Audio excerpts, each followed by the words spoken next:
Les marques de cordes sur leurs poignets disaient à Jake Morrison tout ce qu'il devait savoir sur le calvaire qu'avaient subi les 5 femmes apaches suspendues à ce vieux peuplier.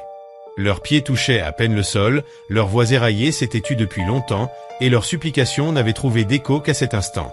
Ce que Jake ignorait encore, c'est que les sauver lui coûterait bien plus que quelques balles tirées de son revolver. Cela remettrait en question tout ce qu'il croyait savoir sur la justice, la famille et le prix des promesses tenues dans un désert impitoyable. « S'il vous plaît », murmura la plus âgée tandis qu'il approchait, le couteau à la main. En tranchant la première corde, il ne se doutait pas que ces mots allaient bouleverser son existence à jamais. Depuis 3 semaines, il traquait le gang Garrison à travers les plaines arides de l'Arizona lorsque des voix portées par le vent lui parvinrent. D'abord, il crut à une illusion sonore, au chant du sable qui se refroidit sous le soleil couchant. Mais, en s'approchant du lit asséché d'un ruisseau bordé de peupliers, il comprit qu'il s'agissait de cris humains. Ce qu'il découvrit glaça son sang. 5 femmes apaches, jeunes et belles, suspendues par les poignets, leurs robes traditionnelles déchirées et couvertes de poussière. La plus âgée, à peine 25 ans, le fixa de ses yeux sombres où se mêlaient désespoir et fierté. « Tu es venu », dit-elle simplement. « Qui vous a fait ça ?» demanda Jake en dégainant son couteau. « Des hommes mauvais. Ils disaient que nous détenions quelque chose qu'ils voulaient. Quand nous avons refusé de leur dire où le trouver, ils nous ont laissés ici pour mourir. » Il coupa la première corde et rattrapa la plus jeune avant qu'elle ne s'effondre. Légère comme une plume, elle serra son bras avec une force inattendue. « De l'eau » murmura-t-elle. Il lui donna sa gourde, puis libéra les autres. Chacune le remercia d'abord en apache, puis en anglais, leur voix retrouvant un peu de vigueur à mesure que le sang revenait dans leurs bras. La plus âgée reprit la parole. « Je m'appelle Ayana. Voici mes sœurs, Kashina, Naeli et Sitli. » Jake se présenta à son tour, observant la dignité avec laquelle elle se tenait malgré la souffrance. « Depuis combien de temps étiez-vous là » demanda-t-il. « Depuis l'aube, » répondit Kashina. « Ils ont dit qu'ils reviendraient au coucher du soleil si nous changions d'avis. » Jake leva les yeux vers le ciel. Il restait 2 heures avant que le soleil ne disparaisse. « Je peux vous emmener en sécurité. Il y a une mission à 10 milles au sud. » Ayana secoua la tête. « Non.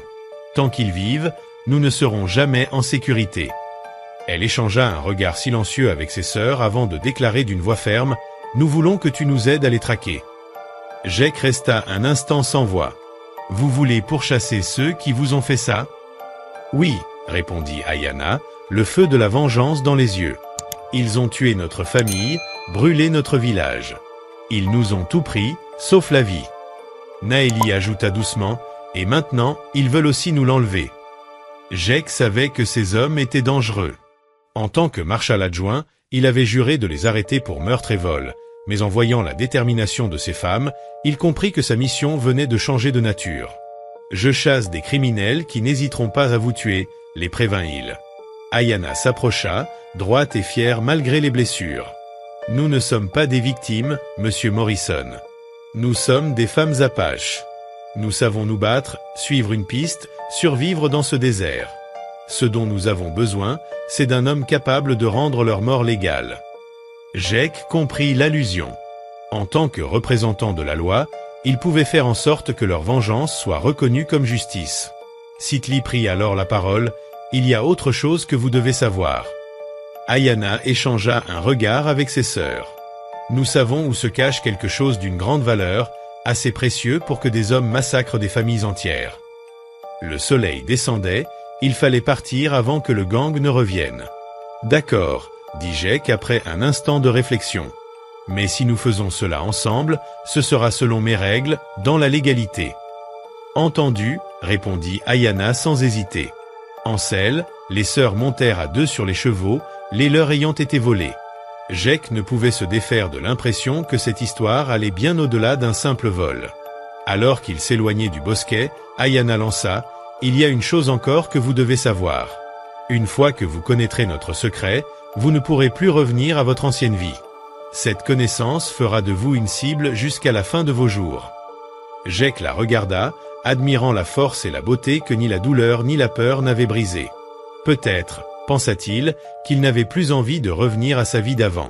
Ils chevauchèrent vers les terres désolées, suivant les traces claires laissées par le gang. Les bandits se dirigeaient vers le canyon du diable, un lieu propice à une embuscade. Ils vont se retrancher là-bas, dit Kashina. Nous connaissons chaque pierre, chaque source cachée, chaque sentier sûr, ajouta Ayana. Lorsque le soleil toucha l'horizon, Sitli leva la main. Écoutez. Au loin, le bruit des chevaux et des voix d'hommes se faisait entendre. Ils campent dans le canyon, confirma Naeli. Ils étaient 6 quand ils nous ont capturés, mais il pourrait y en avoir davantage. 6 hommes, peut-être plus, face à un marshal et 5 femmes rescapées. Les chances n'étaient pas de leur côté, mais Jek avait connu pire. Sitli posa son oreille contre le sol, selon la coutume apache, et déclara « 8 chevaux, à environ 2000 devant nous. » Il ne bouge pas, Jek se tourna vers Ayana. « Il est temps de me dire la vérité sur ce qu'il cherche. » Elle hésita, puis expliqua. « Notre père était un chef, mais aussi le gardien d'un savoir que les Blancs convoitaient, celui des lieux sacrés où nos ancêtres ont caché des choses précieuses. »« Quelle chose ?» demanda Jek. « De l'or, » répondit Sitli. « Plus que tu n'en as jamais vu. » Jek sentit un frisson le traverser. L'or rendait les hommes fous, et la folie des hommes faisait naître les pires tragédies. « C'est cela qu'ils veulent, » conclut Ayana. « C'est pour cela qu'ils nous ont torturés et laissés vivantes, parce qu'ils pensent que nous savons où se trouve le trésor. »« Et le savez-vous » demanda Jek. Un long silence suivit. Puis Naeli répondit simplement « Oui ». Jek sentit le poids de ces mots s'abattre sur lui comme un coup. Il comprit alors que le gang Garrison n'était qu'une partie d'un danger bien plus grand. « Qui d'autre sait que vous savez ?» demandai-je. « Voilà le problème, » répondit Ayana. « Nous n'en sommes pas sûrs. Les rumeurs courent vite en territoire apache, et il y a des gens des deux côtés qui tueraient pour mettre la main sur cette information. » Comme si ces mots les avaient appelés, le bruit de chevaux arriva derrière nous. Quelqu'un suivait notre piste et arrivait vite. « Des amis à vous » demandai-je. Cassina vérifiait déjà le fusil qu'elle avait pris sur ma selle. « Non » dit-elle d'un ton sombre. « Ce sont des chevaux d'hommes blancs, et ils sont pressés. Je comptais les nuées de poussière sur notre piste, au moins 4 cavaliers, peut-être plus. Nous étions pris entre 2 groupes, la bande devant nous et ceux qui nous poursuivaient. Bienvenue dans notre monde, Marshal Morrison, dit Ayana avec un humour amer. C'est ça, être traqué par tous ceux que l'on croise. Le soleil était presque couché et dans l'obscurité qui grandissait, je dus prendre un choix qui pouvait nous coûter la vie à tous. On avance, décidai-je. Mieux vaut affronter des ennemis connus que des inconnus. Alors que nous poussions nos chevaux vers Devil's Canyon, Ayana lança encore un avertissement. « Marshal, il y a autre chose que tu dois savoir sur l'or. » « Quoi encore ?» Sa voix était à peine audible par-dessus le bruit des sabots et du vent. « Il est maudit. Chaque homme blanc qui a essayé de le prendre est mort violemment. Notre père pensait que c'est pour cela que les ancêtres l'ont caché. Super, or, bande, malédiction, et maintenant nous entrions dans un canyon avec des ennemis devant et derrière. Devil's Canyon avait bien mérité son nom. Les parois s'élevaient droites depuis le sol du désert, comme les côtes d'un immense squelette, et l'entrée étroite laissait à peine passer 2 chevaux de front. Pire, il n'y avait pas d'autre issue que le chemin par lequel nous étions venus. Si nous nous trompions sur la position de la bande, nous serions pris au piège sans aucune échappatoire. « Ils sont juste devant », murmura Sidali en désignant une fine colonne de fumée plus loin dans le canyon, peut-être un quart de mile. Je descendis et vérifiai encore une fois mes armes. 6 coups dans mon colt, 15 cartouches pour le Winchester et un déringé de secours dans ma botte, pas de quoi affronter 8 hommes, mais il faudrait faire avec. « Quel est le plan ?» demanda Ayana, descendant de cheval avec la grâce fluide que partageaient toutes les sœurs. « Vous 5 restez ici avec les chevaux, dis-je. J'y vais seul. » Le mot sortit des 5 femmes en même temps, si fort que mon cheval fit un écart. « Non, ce n'est pas ton combat seul, » dit Cassina avec fermeté. Ces hommes ont tué notre famille. La loi Apache exige que nous soyons celles qui rétablissent l'équilibre, ajouta Elil, les yeux sombres étincelants de colère. La loi Apache n'a pas de poids devant un tribunal fédéral, fis-je remarquer. Nous ne sommes pas dans une salle d'audience, répliqua-t-elle. Nous sommes en territoire Apache, à chasser des tueurs Apaches avec des armes Apache. Je regardai le fusil dans ses mains et réalisai qu'il ne venait pas de ma selle. Aucune des armes que portaient les sœurs ne m'appartenait. Où avez-vous eu ces armes ? Demandai-je. Naeli sourit pour la première fois depuis que je l'avais détaché de l'arbre. Tu crois que nous sommes restés pendus là, impuissante, sans préparer notre vengeance? Nous avons caché des armes partout dans ce désert, Marshal. C'est notre terre. Avant que je puisse répondre, le galop des chevaux résonnant sur les parois annonça que nos poursuivants nous avaient rattrapés. Nous étions officiellement pris au milieu. Changement de plan, dis-je rapidement. On fonce, vite et fort. Surprise la bande avant que les autres n'arrivent. Maintenant tu penses comme une apache, dit Ayana approuvant. Nous progressâmes à pied dans le canyon, laissant les chevaux dissimulés derrière un éboulis près de l'entrée. Les sœurs se mouvaient comme des fantômes, leurs mocassins silencieux sur le sol rocheux, tandis que mes bottes semblaient trahir chaque pas. Au détour d'un pli apparut le feu de camp de la bande. 8 hommes, comme Kitlali l'avait prédit, assis autour des flammes et partageant une bouteille de whisky. Leurs chevaux étaient attachés non loin, leurs armes empilées négligemment contre un rocher. Trop confiant, murmurai-je à Ayana. Parfait, me souffla-t-elle. La confiance rend les hommes imprudents. J'allais donner le signal pour nous déployer quand un mot me glaça le sang. L'un des hommes parlait, et ses paroles portaient clairement dans l'air immobile du canyon. Ces Apaches, ils finiront bien par parler. Quand ils le feront, on aura assez d'or pour s'acheter notre propre territoire. Et s'ils ne parlent pas? Demanda une autre voix. Alors on commencera à couper des doigts jusqu'à ce qu'ils changent d'avis. D'habitude ça marche. À côté de moi, je sentis tout le corps d'Ayana se tendre de rage. Dans la faible lueur du feu, je vis quelque chose qui rappelait pourquoi les guerriers Apaches avaient inspiré la crainte dans tout le sud-ouest pendant des siècles. « Marshal, dit-elle doucement, il faut que tu comprennes une chose sur ce que tu vas voir. Ce n'est pas de la justice. C'est de la vengeance. Et il y a une différence. » Avant que je puisse demander ce qu'elle voulait dire, elle fit un signe que je ne reconnus pas et ses 4 sœurs se fondirent dans l'ombre comme de la fumée. « Attends, soufflai-je, mais elle se dirigeait déjà vers le camp, patiente et précise comme un chasseur. Le premier homme mourut sans jamais savoir qu'on l'attaquait. Un couteau parut dans son dos comme par magie et il tomba dans le feu sans un bruit. Le deuxième et le troisième tombèrent presque en même temps, abattus par Cassina et Syl venant de côtés opposés. Les 5 autres se précipitèrent pour saisir leurs armes, mais il était trop tard et ils étaient trop ivres. Naeli et Sidlali surgirent derrière les chevaux, coupant toute fuite, tandis qu'Ayana entrait dans la lueur du feu comme un esprit vengeur. « Vous vous souvenez de nous » dit-elle d'un ton presque banal. « Les 5 femmes Apaches que vous avez laissées pour mortes. » Le chef de la bande, un homme scarifié aux dents manquantes, chercha son arme mais se retrouva face au canon de mon Winchester. « Je ne le ferai pas, lui conseillai-je. US Marshal, vous êtes tous arrêtés pour enlèvement, torture et meurtre. » Marshal, balbutia un autre homme, vous ne comprenez pas, ces femmes sont dangereuses, elles savent où la voix se coupa. Le couteau d'Ayana avait frappé la gorge avant qu'il eût fini. Non, dit-elle calmement. Nous sommes dangereuses. Il y a une différence. En moins de 2 minutes, 8 hommes armés n'en restaient plus que 2, et ceux-ci regardaient les sœurs Apaches avec une terreur ordinairement réservée aux catastrophes naturelles. S'il vous plaît, murmura le chef, nous suivions des ordres. On ne devait blesser personne. Quels ordres? Demandai-je. Le shérif Patterson, répondit-il précipitamment. C'est lui qui voulait l'or. Non.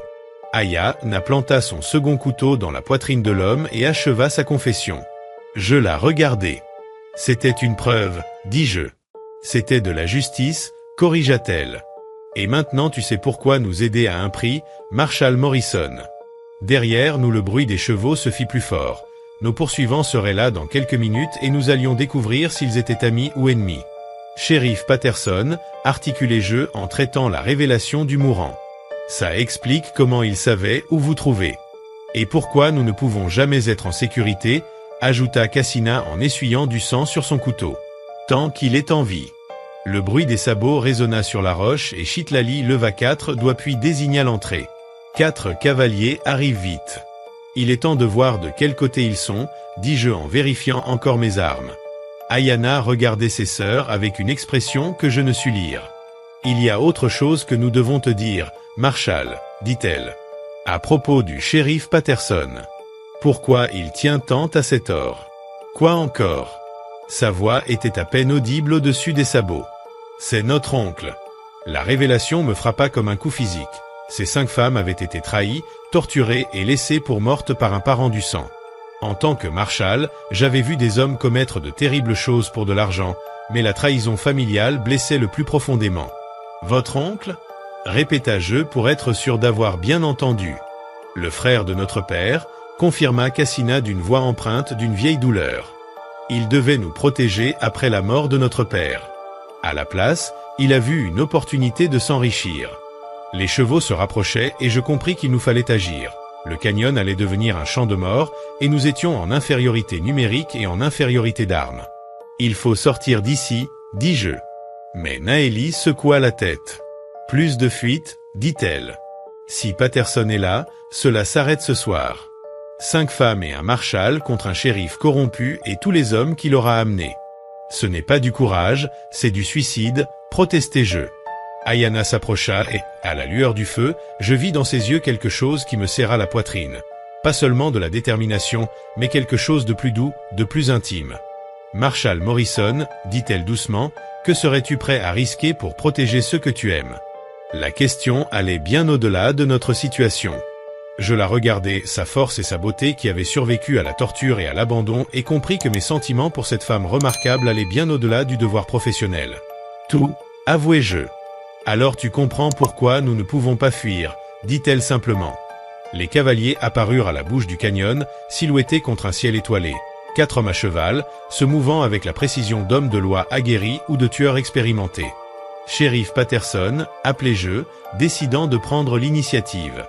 Ici le député US Marshal Jake Morrison. J'ai des prisonniers à convoyer. Les chevaux s'arrêtèrent, et après un instant, une voix familière résonna sur les parois. Jake Morrison, ricana le shérif Patterson. J'aurais dû me douter que tu surgirais en plein milieu de ce merdier. Je connaissais Patterson de réputation, un nommé politiquement qui avait obtenu son insigne par des appuis plutôt que par le mérite, mais je ne l'avais jamais soupçonné d'être mêlé à des activités de bande. Descendez vos hommes, ordonnai-je. Nous devons discuter de la juridiction. Le rire de Patterson fut dur. Je ne crois pas, Marshal. Tu es tombé sur quelque chose qui dépasse largement ton autorité. Le meurtre et l'enlèvement sont des crimes fédéraux, dis-je. Pas quand ce sont des tueurs apaches qui reçoivent ce qu'ils méritent, répondit-il. Ces femmes sont recherchées pour le massacre d'une famille blanche. Je suis là pour les arrêter. À côté de moi, elle poussa un bruit de pure rage. Menteur, souffla-t-elle. C'est lui qui a tué les Henderson pour faire croire que c'était nous. Les pièces du puzzle se mirent enfin en place. Patterson n'avait pas seulement trahi ses nièces pour de l'or, il les avait accusées d'un meurtre pour couvrir ses traces. Vous 5 savez où c'est, confirma-t-elle. Et une fois qu'il aurait cette information, elle n'avait plus besoin d'en dire davantage. Une fois Patterson en possession de ce qu'il voulait, les sœurs deviendraient des charges à éliminer. Marshal Morrison, la voix de Patterson résonna de nouveau dans le canyon. Je perds patience. Faites-les sortir ou nous entrons. Je regardai Ayana, la confiance et quelque chose de plus profond dans ses yeux noirs, et pris une décision qui allait changer nos vies à tous les deux pour toujours. Non, répondis-je. Ces femmes sont sous protection fédérale. Si vous les voulez, il faudra passer sur moi. Le silence qui suivit sembla durer une éternité. Enfin Patterson parla à nouveau, et toute forme de loi et d'ordre avait disparu de sa voix. Qu'il en soit ainsi, Marshal. Garçon, tuez-les toutes. Le canyon explosa sous les tirs tandis que les hommes de Patterson lançaient leurs chevaux, et alors que les balles ricochaient sur les parois rocheuses, Ayana me saisit le bras avec une force surprenante. « Suivez-moi », dit-elle d'une voix pressée. « Il y a quelque chose que vous devez voir avant que nous mourions. » Sans attendre ma réponse, elle me conduisit plus profondément vers une fissure étroite dans la paroi que je n'avais pas remarquée auparavant. « Que faites-vous, me montrer le vrai prix de nous aider ?» répondit-elle, me tirant à travers la faille dans une grotte cachée. Ce que je vis dans cette grotte, éclairée par la torche improvisée d'Ayana, me coupa le souffle et changea tout ce que je croyais savoir sur l'or, la cupidité et la véritable valeur de ce que les sœurs protégeaient. La grotte s'étendait au-delà de la portée de ma torche, et ce que j'aperçus me fit plier les genoux. Or, argent et pierres précieuses, non seulement des pépites ou du minerai brut, mais des pièces travaillées, des bijoux, des objets cérémoniels, des armes décoratives qui avaient dû demander des générations d'artisans apaches pour être créées. « Mon Dieu !» murmurai-je. « Pas Dieu !» corrigea doucement Ayana. « Les ancêtres !» C'est ici que notre peuple dissimulait ses trésors les plus précieux quand les soldats blancs sont arrivés, pas seulement des métaux précieux, mais l'histoire de notre nation. J'avançai plus loin, émerveillé par le savoir-faire des pièces éparpillées. Ce n'était pas qu'un trésor d'or, c'était un musée, un trésor, une confiance sacrée préservée durant des générations. C'est ce que Patterson veut. C'est ce dont Patterson sait, dit Cassina, apparaissant derrière nous avec ses sœurs, mais ce n'est pas ce que nous avons protégé. Dehors, les tirs continuaient d'éclater dans le canyon, mais le bruit paraissait lointain comparé à ce que je voyais. Je ne comprends pas, dis-je.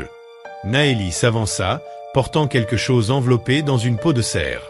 L'or a de la valeur, Marshall, mais ce n'est pas le véritable trésor. Elle déroula la pièce, révélant une série de cartes dessinées sur des peaux animales traitées. Même à la lumière de la torche, elles étaient incroyablement détaillées, montrant chaînes de montagnes, sources d'eau et gisements minéraux dans tout le sud-ouest. Ces cartes montrent chaque source de métaux précieux sur le territoire apache, expliqua-t-elle, mais, plus important encore, elles montrent autre chose. Quoi ? Demandai-je. Kitali désigna des symboles épars sur les cartes, de petites marques ressemblant à des oiseaux stylisés ou à des nuages. De l'eau, dit-elle simplement. Des rivières souterraines, des sources cachées, des eaux douces là où les hommes blancs pensent qu'il n'y en a pas, les implications me frappèrent comme un coup de tonnerre. Dans le désert du sud-ouest, l'eau valait plus que l'or. Le contrôle des eaux signifiait le contrôle des terres, des troupeaux, de territoires entiers. Ces cartes pourraient faire de quelqu'un la personne la plus puissante d'Arizona, réalisai-je. Ou du Nouveau-Mexique, ajouta Ayana. Ou du Colorado. Les rivières souterraines se connectent sur des centaines de miles. C'est pourquoi Patterson est prêt à tuer pour ça. Il ne s'agit pas seulement de l'or, dis-je. Il s'agit de l'avenir de l'Ouest. Celui qui possède ces cartes peut contrôler où s'implantent les villes, où passent les chemins de fer, où les troupeaux paissent, confirma Cassina. Les tirs dehors se rapprochaient et je savais que notre temps était compté. Pourquoi me montrez-vous cela ? Demandai-je. Ayana se rapprocha, si près que je vis des éclats d'or dans ses yeux noirs. Parce que si nous ne survivons pas ce soir, quelqu'un doit connaître la vérité. Quelqu'un doit s'assurer que ces cartes ne tombent pas entre de mauvaises mains. Et parce que, ajouta Naëlie avec un léger sourire, notre sœur tient à vous plus qu'elle ne veut l'admettre, même maintenant. Ayana rougit. Ce n'est pas le moment, protesta-t-elle. C'est précisément le moment, dit fermement Cassina. Si nous devons mourir, mourons sans secret entre nous. Je regardais cette femme remarquable qui avait survécu à la torture, à l'abandon et à la trahison sans perdre sa force ni sa compassion, et compris que mes sentiments pour elle allaient bien au-delà de l'admiration. Ayana, dis-je, quand ce sera fini, si c'est fini, elle corrigea, quand ce sera fini, insistai-je, je veux parler de ce qui se passera après, de nous. Elle sourit, et pendant un instant la grotte parut chaude malgré le froid du désert. Puis le bruit des bottes sur la pierre annonça que les hommes de Patterson avaient atteint la grotte principale. Nous avions des minutes, peut-être moins, avant qu'ils trouvent notre refuge. Alors, quel est le plan ? Demandai-je. Cassina se dirigeait déjà vers un second passage menant plus profondément dans la montagne. Il y a une autre sortie, dit-elle, mais elle est dangereuse, plus dangereuse que d'affronter 4 hommes armés dans une grotte sans issue. Bien plus dangereuse, dit Sitli sérieusement. Le passage traverse des lieux sacrés d'inhumation. Les esprits de nos ancêtres gardent ces tunnels. Je la regardai pour voir si elle était sérieuse. Elle l'était. Les esprits, je peux gérer, dis-je. Ce sont les vivants qui m'inquiètent. Alors que nous rassemblions les cartes et nous apprêtions à pénétrer plus avant, Ayana saisit mon bras. « Marshall, dit-elle doucement, il y a une chose de plus que vous devez savoir sur le prix de nous aider. » Mon cœur se serra. Après tout ce que j'avais appris, quoi de pire pouvait-il encore y avoir ? Quoi maintenant ? Demandai-je. Sa voix était à peine un souffle. Si Patterson meurt ce soir, sa mort déclenchera une guerre entre les Apaches et le gouvernement territorial. Le sang coulera pendant des années. Et s'il ne meurt pas, il nous poursuivra jusqu'à ce que nous soyons tous morts, et les cartes tomberont entre les mains d'hommes qui les utiliseront pour voler les dernières terres de notre peuple. Je compris, il n'y avait pas de bon choix, aucune solution propre. Quoi qu'il arrive ce soir, les conséquences dépasseraient largement notre groupe. Alors veillons à choisir le bon chemin, dis-je en vérifiant une dernière fois mes armes. Derrière nous, la voix de Patterson retentit dans les cavernes, « Je sais que vous êtes là. Il n'y a pas d'autre sortie que moi. » Ayana sourit d'un air sombre. « Il a tort, dit-elle. Il y a toujours un autre chemin. La question est de savoir si nous sommes assez courageux pour l'emprunter. Le passage funéraire était tout ce que Sitli avait promis et pire encore. Les murs étaient tapissés de restes squelettiques enveloppés de tissus en décomposition et l'air était lourd d'une odeur de putréfaction et d'autres choses qui me fit dresser les cheveux sur les bras. Étaient-ce des esprits ou simplement l'étrangeté naturelle d'être entouré par les morts? Je ne pouvais dire. Restez prêts, chuchota Ayana, guidant le groupe d'une torche haute. Les ancêtres n'aiment pas les étrangers, mais ils vous toléreront si vous êtes avec nous. Comme consolation, c'était maigre, pensais-je, évitant de fixer trop longtemps les orbites oculaires qui semblaient suivre notre progression.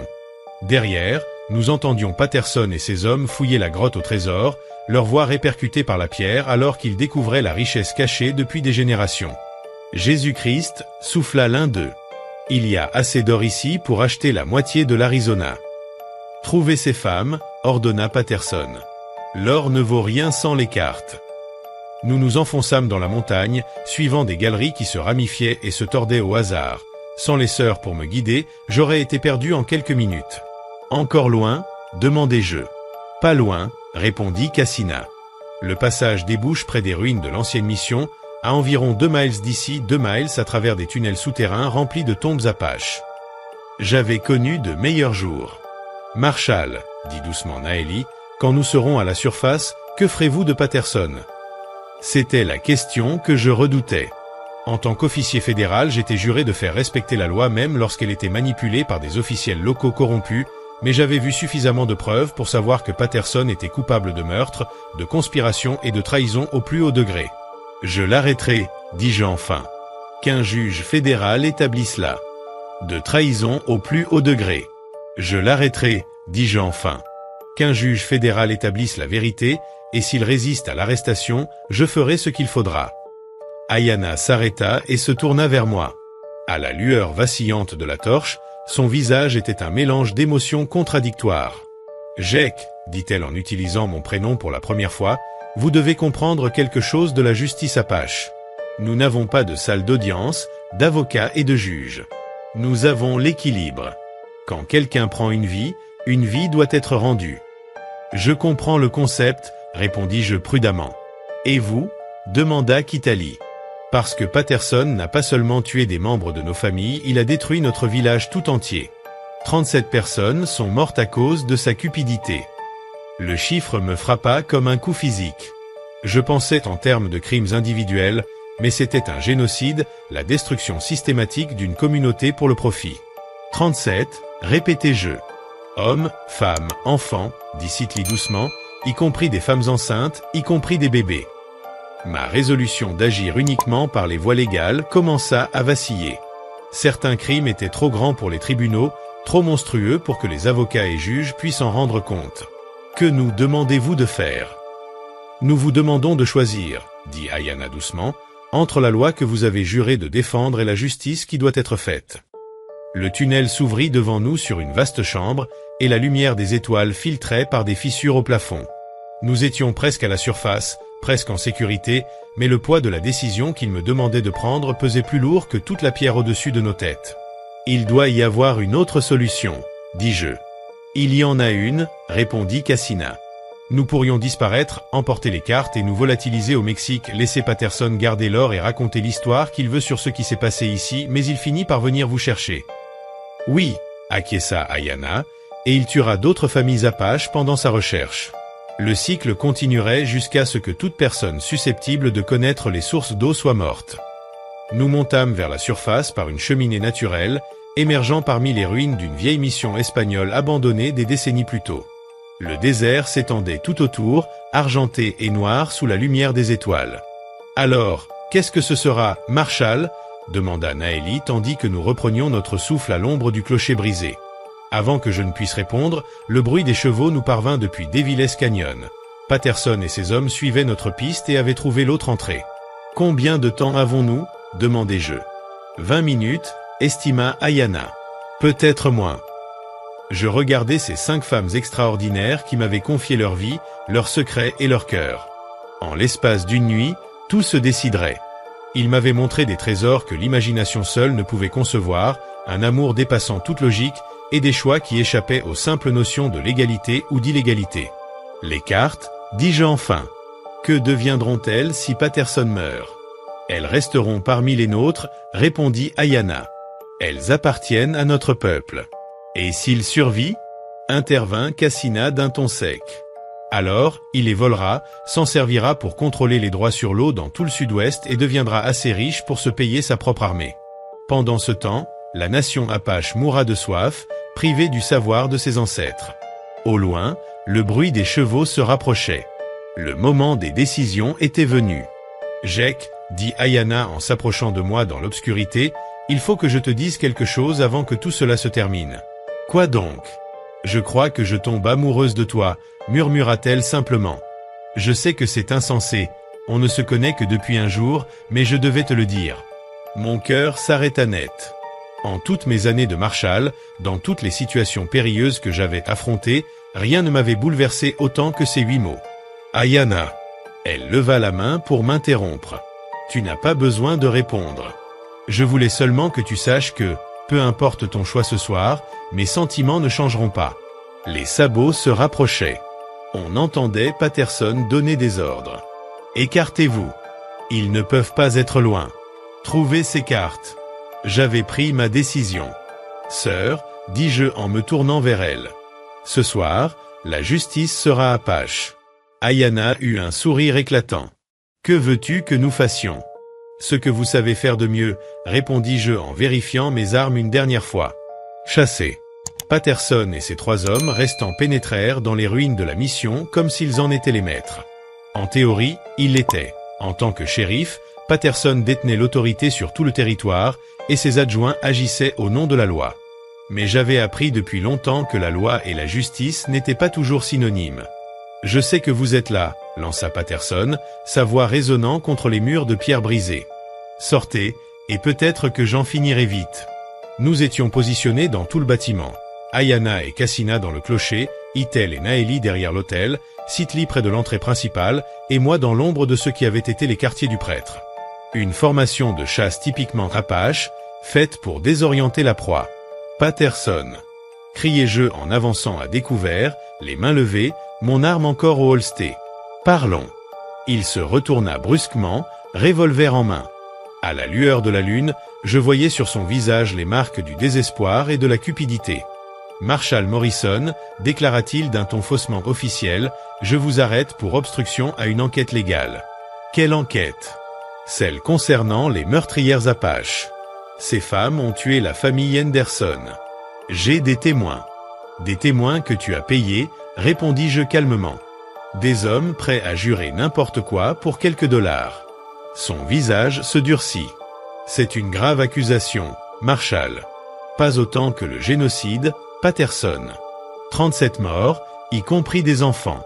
Son masque vacilla un instant, laissant paraître une ombre de honte avant qu'elle ne soit remplacée par un froid calcul. Prouvez-le. Je n'en ai pas besoin, répondis-je. Eux le peuvent. La voix d'Ayanna s'éleva depuis le clocher, claire dans la nuit.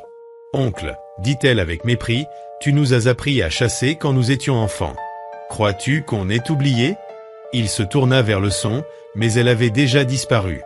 Une autre voix, celle de Cassina, retentit depuis un autre angle. Tu détiens quelque chose qui nous appartient. Quelque chose que notre père a protégé au prix de sa vie. Les cartes. Hurla Patterson. Où sont les cartes? En sécurité, répondit-elle. Plus en sécurité que toi. Ces hommes commençaient à paniquer, leurs chevaux piaffant dans l'obscurité.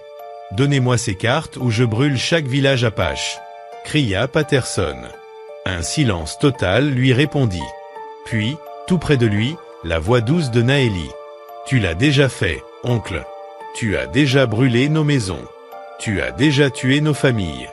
Que peux-tu encore nous prendre? Il se retourna, fou de rage. La mort, hurla-t-il. Un ricanement cristallin s'éleva, celui de Kitali. Nous sommes mortes le jour où tu nous as trahis. Ce que tu vois maintenant, ce sont les esprits venus réclamer justice. Paniqués, les hommes de Patterson tirèrent dans le vide, les éclairs de leurs armes illuminant les ruines. Quand le vacarme s'éteignit, les 5 femmes apparurent, indemnes, sortant des ténèbres. À notre tour, dit simplement Ayana. 5 coups retentirent presque simultanément. Les 3 hommes s'effondrèrent sans avoir vu leur tueuse. Patterson resta à cheval, blême, le revolver vide. « C'est impossible, balbutia-t-il. »« Non, répondis-je en avançant. C'est la justice. » Il chercha mon regard. « Marshall, vous êtes un agent fédéral. Vous ne pouvez pas les laisser me tuer. Je me rends. » Je rangeai mon arme. « Shérif Patterson, je vous arrête pour meurtre, conspiration, vol et violation de traités fédéraux. » Un souffle de soulagement passa sur son visage. « Merci, Marshall. Je confesserai tout, je jure. »« Je n'en doute pas, dis-je. Mais d'abord, vous devez faire face à la justice apache. » Le soulagement disparut aussitôt. Ayana s'approcha, son fusil pointé sur sa poitrine. « La loi apache est simple, oncle. Tu as pris 37 vies. Elle exige 37 vies en retour. Mais je n'en ai qu'une. Alors tu la revivras 37 fois, répondit Cassina en apparaissant à son autre flanc. La panique se peignit sur son visage. Marshall, ce n'est pas la justice, c'est de la vengeance. Je le regardai longuement, cet homme qui avait vendu son âme pour l'or et le pouvoir. Tu as raison, dis-je finalement. Ce serait de la vengeance. Son regard s'éclaira d'un mince espoir. Ayana, ajoutai-je calmement, fais vite. Un seul coup de feu. Patterson s'écroula, une balle en plein cœur. Le silence retomba, paisible. Pour la première fois de ma vie, je sus ce que signifiait la vraie justice. « C'est fini » demanda Chitlali d'une voix douce. « Oui, répondis-je. C'est terminé. » Ayana abaissa son arme et croisa mon regard. Il y avait dans ses yeux de l'amour, de la gratitude et une mélancolie profonde. Et maintenant, Jake ? Je contemplais ces 5 femmes qui avaient bouleversé ma vie en une seule journée. Tout ce que j'avais cru vouloir, carrière, prestige, confort, ne valait plus rien face à ce que j'avais trouvé auprès d'elles. Maintenant, dis-je, on apprend à construire une vie ensemble. Ayana sourit. Même en sachant ce que nous sommes ? Surtout pour cela, répondis-je. Vous êtes les femmes les plus courageuses et les plus justes que j'ai jamais rencontrées. Si vous m'acceptez, j'aimerais passer le reste de mes jours à mériter votre confiance. Elle s'approcha, si près que je sentis sa chaleur dans la fraîcheur du désert. « Jake, tu es en train de me demander ?»« Oui, dis-je en prenant ses mains. Je te demande de devenir ma femme, et à tes sœurs de devenir ma famille. » Son baiser avait le goût du vent et d'un nouveau départ. Quand nous quittâmes les ruines, chevauchant vers l'aube, Ayana appuyée contre moi, je repensais à ce que j'avais perdu et à ce que j'avais gagné. Aider 5 femmes apaches à échapper à la pendaison m'avait coûté tout ce que je croyais désirer et offert tout ce dont j'avais réellement besoin.